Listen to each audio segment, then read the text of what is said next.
আসসালামু আলাইকুম। কি অবস্থা সবার? দিস ইজ রোজা ফ্রম রোজাস মোমেন্ট। ভিডিওর প্রথমের অংশ দেখে একটু হলেও বুঝে গেছেন আজকের ভিডিওটা কি নিয়ে হতে যাচ্ছে। আজকে হচ্ছে আমার ভাই আর মেয়েকে পাত্রপক্ষ দেখতে আসছিল।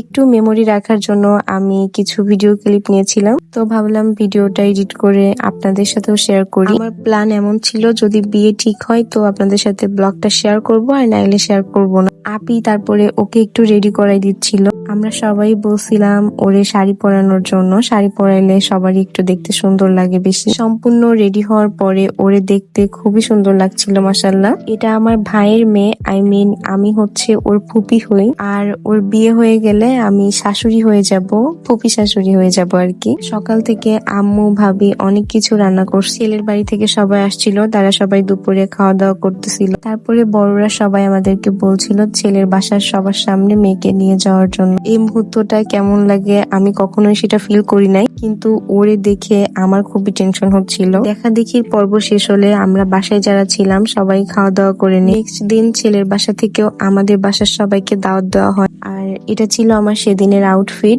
যেহেতু শাশুড়ি হয়ে যাচ্ছি তার জন্য কালো একটা আবায়া পরেছিলাম। সেদিন সকালের দিকে খুবই বৃষ্টি হয়েছিল। রেডি হয়ে আমরা সবাই রাস্তার দিকে যাচ্ছিলাম, গাড়ি এসে দাঁড়াইছিল।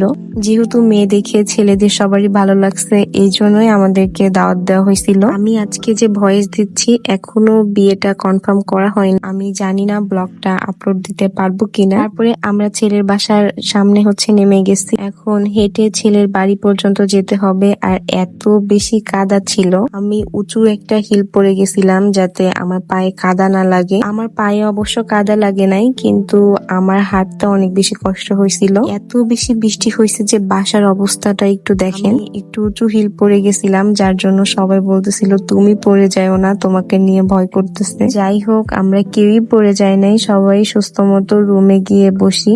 আমাদের যেতে যেতে যেহেতু দুপুর হয়ে গেছিল, সবাই খাওয়া দাওয়া করে নেই। আমি আগে আগে খেয়ে উঠে গেছি আর সবাই খাচ্ছিল। যেহেতু নতুন জায়গা, আমি ভিডিও নিতেও একটু আনইজি ফিল করতেছিলাম। আমাদের সাথে কিন্তু আজকে ইনায়াও গেছিল। ইনায়ার আম্মু যায় নাই, কিন্তু ওর বাবার সাথে গেছিল। তারপরে আর কি আমি আর ইনায়া বসে বসে স্প্রাইট খাচ্ছিলাম আর হাসাহাসি করতেছিলাম। আমরা সবাই বাসার চারপাশে একটু ঘুরে ঘুরে দেখতেছিলাম, যেহেতু শাশুড়ি হয়ে যাব, মেয়ে বিয়ে দিচ্ছি, সবকিছু ঘুরে ঘুরে তো একটু দেখতেই হবে, তাই না? এই যে এখন থেকে আমার হাত দেখানো শুরু হলো। আমি যে ভিডিওতে কতবার হাতটা দেখাইছি, একটু পরপরই দেখবেন আমি ক্যামেরার সামনে হাতটা নিয়ে চলে আসছি। তারপরে আমরা সবাই বের হয়ে গেছিলাম বাসায় চলে যাওয়ার জন্য। রাস্তার উপরে এসেও আমি আবারও হাতের ভিডিও করছি। আমি আমার সবগুলো ব্লগে মনে হয় হাতটাই সব থেকে বেশি দেখায়। সকালে যে বৃষ্টি হয়েছে তারপরেও প্রচন্ড গরম ছিল। আমার ফ্রেন্ডের বাসাও ছেলের বাসার পাশেই ছিল। আমরা সবাই আমার ফ্রেন্ডের বাসায় একটু গিয়েছিলাম, যদিও আমার ফ্রেন্ড বাসায় ছিল না।